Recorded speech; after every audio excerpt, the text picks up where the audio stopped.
1955, a world carved in two. The Iron Curtain is not a metaphor, but miles of barbed wire and a profound silence in the air. Imagine a crisis in a world with no eyes in the heavens, where the sky is a void, not a web of orbital sentinels. In this era, war is mechanical, the weight of steel, the temperature of steam, and the cold resolve of a man behind a lens. Power is measured in fleets and divisions, not lines of code. If you cannot see the enemy, he does not exist. Above the clouds, there is only silence, no GPS. Navigation is an art of stars, sextants, and a pilot's raw intuition. Intelligence is not a data stream. It is developed film in a canister, dropped by parachute into the mud of an airfield. Information moves at the speed of a courier plane. What you learn today happened yesterday.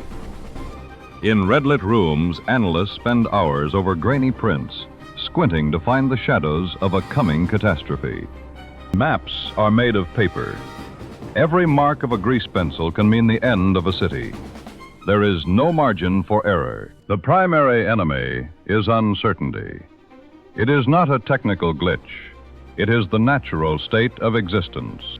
Radio silence means either peace or that everything is already over, and no one knows for certain.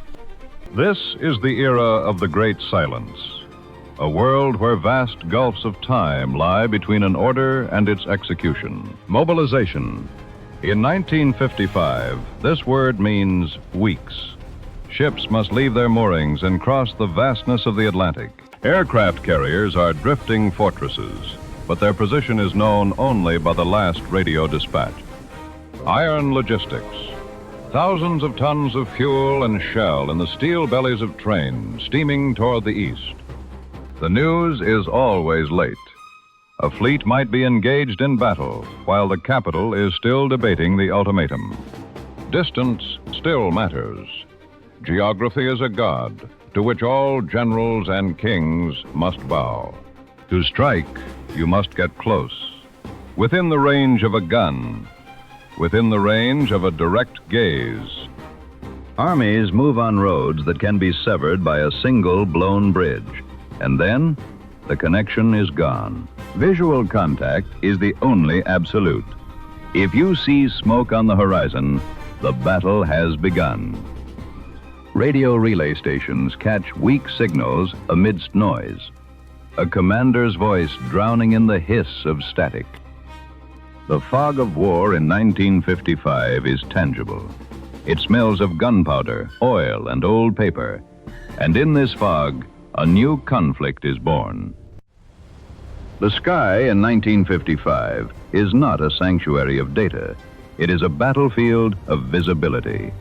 If the clouds close, the war stops. Without GPS, a pilot is a navigator of the soul. He relies on dead reckoning, calculating his life by a clock and a compass. Navigation errors are not measured in meters, but in miles. Entire squadrons can vanish into the gray expanse of the ocean. To find the enemy, you must feel him. Combat is not a button press.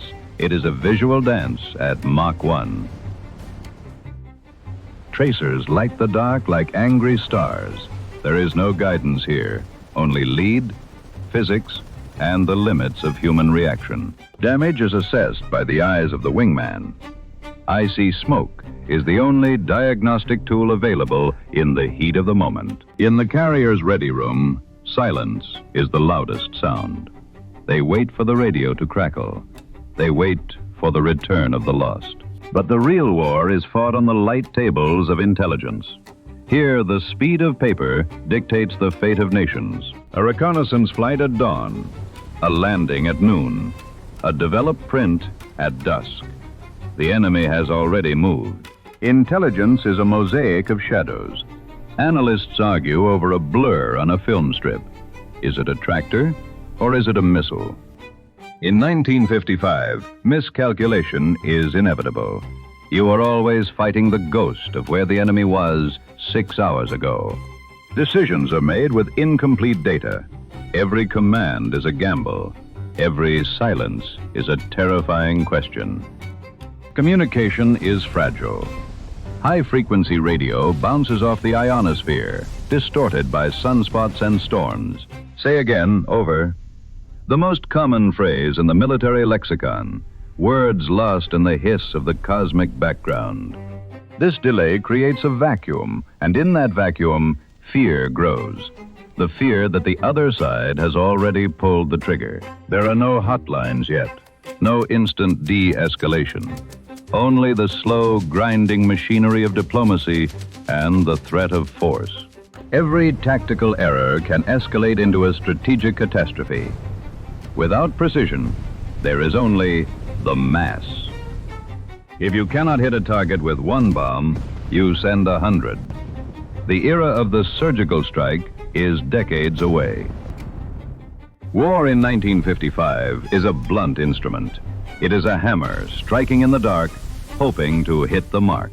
As the friction of war increases, the world looks to the ultimate deterrent, the silent, cold power of the atom. The shadow is lengthening. The margin for error is shrinking to zero. We are entering the hour of the nuclear shadow. When information fails, only the instinct for survival remains, and that instinct is about to be tested. The shadow of the atom is not a distant threat. In 1955, it is the bedrock of every tactical calculation. Without surgical precision, there is only brute force. If you cannot destroy a target with a pin, you use a mountain. Civil defense is no longer a drill. It is the background noise of the 1950s household, a world waiting for the flash. There are no remote pilots. To deliver the final blow, a man must sit in a cockpit and look his target in the eye. Escalation is a one-way street. Without instant communication, a local skirmish can become a global funeral in hours. The fail-safe point, a line in the air that, once crossed, cannot be retracted. No signals can bring the bombers back. On the ground, war remains primordial. Mud, iron, and the smell of wet wool. No drones to watch the flank. Intelligence is limited to what the man in the foxhole can see through his binoculars. Beyond that hill, unknown. Communication wires are the veins of the army. If they are cut, the unit is lobotomized. Alone in the dark. The mushroom cloud is the new sun. It haunts the horizon of every battlefield, a silent judge of every decision. The burden of the world rests on the individual, the radio operator, the navigator, the boy with the rifle. Commands are not delivered via encrypted chat. They are shouted over the roar of engines and the crash of artillery. Logistics are a nightmare of blood and bandages. No automated supply drops, only trucks and grit. At sea, the fleet prepares for the unthinkable. Anti-flash gear makes sailors look like ghosts in their own ships. This is the psychological weight of 1955. The knowledge that a single misunderstanding is the end of history. There is no undo button, no cancel command. Once the steel is in the air, the world simply waits. The fog of war is now a fog of radiation. Blind, death, and reeling under the weight of an invisible fire. The iron equipment of the era is robust, but it cannot fix a broken world. It can only endure the heat. No automated defense, no AI to intercept the threat. Only a man at a terminal watching a dot on a screen. We are sensors of flesh and blood.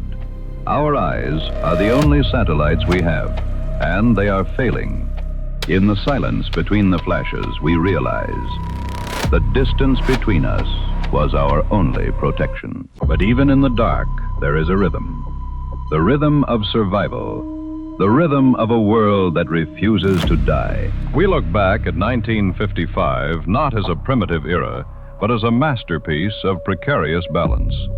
A world held together by grit and restraint. Technology has since filled the sky with eyes. It has turned the fog of war into a stream of high-definition data. But has precision removed the risk? Or has it simply made our mistakes move at the speed of light? In 1955, the decision gap was a valley of time, a space for a leader to breathe, to think, to hesitate. Today, that gap is gone. Algorithms calculate escalation in milliseconds. The luxury of uncertainty has been traded for the tyranny of instant. Perhaps the greatest weapon of the Cold War was not the missile, but the man who decided not to fire it. War without satellites was a war of proximity.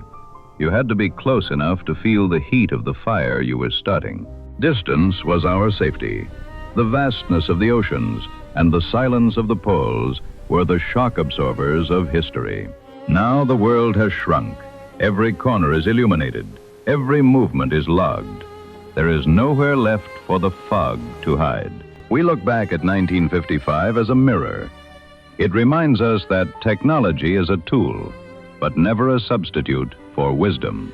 The machinery of 1955 is now rusted iron and silent tubes. But the questions it asks are louder than ever. Can we survive our own speed? Can we manage the clarity we have built? Or will we miss the great silence? The past is not behind us, it is beneath us. A foundation of hard lessons bought with the currency of risk. If the satellites fell today, we would be thrown back into that world of shadows. Would we be ready? Or have we forgotten how to see without the help of a machine?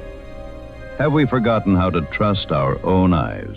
1955 was a year of steel and uncertainty, but it was also a year of human fortitude.